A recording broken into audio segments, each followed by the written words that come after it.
ಬೆಳ್ಳಂ ಬೆಳಿಗ್ಗೆ 4,000 ಬಂತು ಸ್ನೇಹಿತರೆ. ತುಂಬ ಜನ ಹೇಳ್ತೀರಾ ಬಂದಿಲ್ಲ.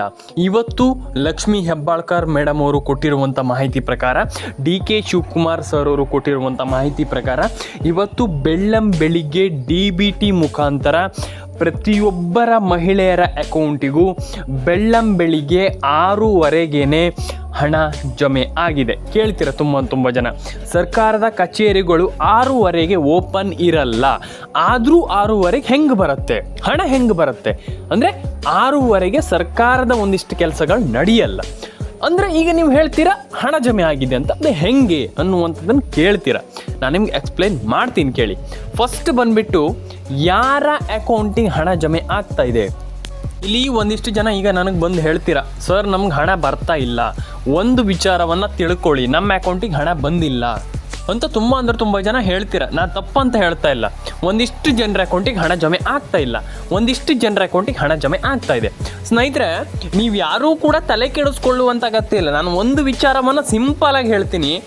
ಈಗ ನೀವು ಹೇಳ್ತೀರಾ ಸರ್ಕಾರಿ ಕಚೇರಿಗಳು 6:15ಗೆ ಓಪನ್ ಇರಲ್ಲ, ನಮ್ಗೆ ಹೆಂಗೆ ಹಣ ಬರುತ್ತೆ ಅಂತ. ನಾನು ಅದನ್ನು ಎಕ್ಸ್ಪ್ಲೈನ್ ಮಾಡ್ತೇನೆ. ಫಸ್ಟಿಗೆ ಇಲ್ಲಿ ಸರ್ಕಾರದ ಕಚೇರಿಗಳಲ್ಲಿ ಎಲ್ರಿಗೂ ಕೂಡ ಇಲ್ಲಿ ಹಣ ಹಾಕ್ತಾರೆ.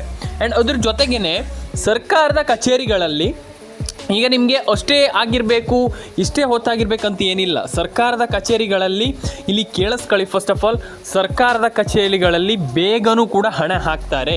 ಅಂದರೆ ಈಗ ಒಂದಿಷ್ಟು ಜನ ಹೇಳ್ತಾರೆ ನಮ್ಗೆ ಹಣ ಬಂದಿಲ್ಲ ಅಂತ. ಹಣ ಬರದೇ ಇರೋದಕ್ಕೆ ಕಾರಣ ಏನು? ಆ್ಯಂಡ್ ಇದ್ರ ಜೊತೆಗೇ ಸರ್ಕಾರ ಇಲ್ಲಿ ಕಚೇರಿಗಳಲ್ಲಿ 100% ಆಗಿ 24 ಗಂಟೆಯಲ್ಲಿ, ಅಂದರೆ 24 ಗಂಟೆನೂ ಕೂಡ ಗೃಹಲಕ್ಷ್ಮಿ ಹಣವನ್ನು ಹಾಕಲಿಕ್ಕೆ ಅನುಮತಿಯನ್ನು ಕೊಟ್ಟಿರುವಂಥದ್ದು. ಅಂದರೆ ಇಲ್ಲಿ ಏನಂತಂದರೆ ಇಲ್ಲಿ ಈಗ ಸರ್ಕಾರ ಪ್ರತಿಯೊಂದು 24 ಗಂಟೆ ಇದ್ದರೂ ಕೂಡ 24 ಗಂಟೆಯಲ್ಲೂ ಪ್ರತಿಯೊಬ್ಬರ ಅಕೌಂಟಿಗೆ ಹಣ ಹೋಗುತ್ತೆ. ಅಂದರೆ ಈಗ 24 ಗಂಟೆಯಲ್ಲೂ ಹಣ ಬರುತ್ತೆ ಅಂತ ಆಯಿತು ಅಲ್ವಾ? ಹಾಗಾಗಿ ನಾನು ಹೇಳ್ತಾ ಇರುವಂಥದ್ದು, ಯಾರೂ ಕೂಡ ನಮ್ಗೆ ಹಣ ಬಂದಿಲ್ಲ, ನಮ್ಗೆ ಹಣ ಜಮೆ ಆಗ್ತಾ ಇಲ್ಲ, ನಮ್ಮ ಅಕೌಂಟಿಗೆ ಹಣ ಬರ್ತಾ ಇಲ್ಲ ಅನ್ನುವಂಥದ್ದಕ್ಕಿಂತ ನಾನು ಹೆಂಗೆ ಹಣವನ್ನು ಪಡ್ಕೊಳ್ಬಹುದು, ನಾನು ಯಾವ ರೀತಿ ಹಣವನ್ನು ಪಡ್ಕೊಳ್ಬಹುದು ಅನ್ನುವಂಥದ್ದನ್ನು ಯೋಚನೆ ಮಾಡಬೇಕು.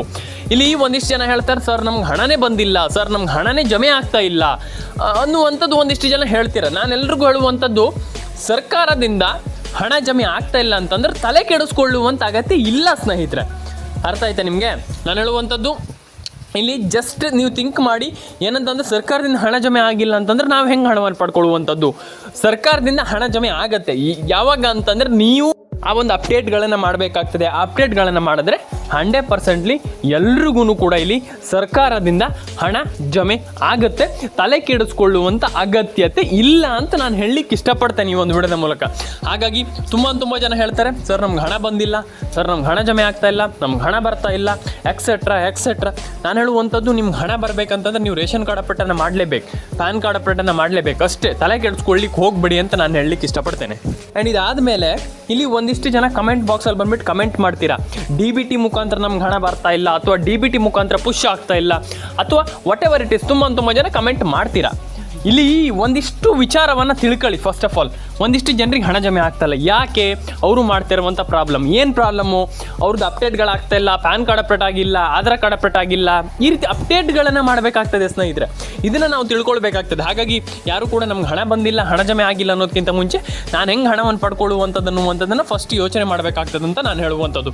ಆ್ಯಂಡ್ ಇದಾದಮೇಲೆ ರೇಷನ್ ಕಾರ್ಡ್, ಆಧಾರ್ ಕಾರ್ಡ್, ಪ್ರತಿಯೊಂದು ಅಪ್ಡೇಟನ್ನು ಮಾಡಿ ಅಷ್ಟೇ. ಎಲ್ರಿಗೂ ಒಳ್ಳೆಯದಾಗಲಿ. ಎಲ್ರಿಗೂ ನಾನು ಹೇಳುವಂಥದ್ದು, ಪ್ರತಿಯೊಬ್ಬರ ಅಕೌಂಟಿಗೂ ಹಣ ಜಮೆ ಆಗಲಿ ಇವತ್ತು ಬೆಳಿಗ್ಗೆ ಅಂತ ನಾನು ಹೇಳಲಿಕ್ಕೆ ಇಷ್ಟಪಡ್ತೇನೆ ಸ್ನೇಹಿತರೆ.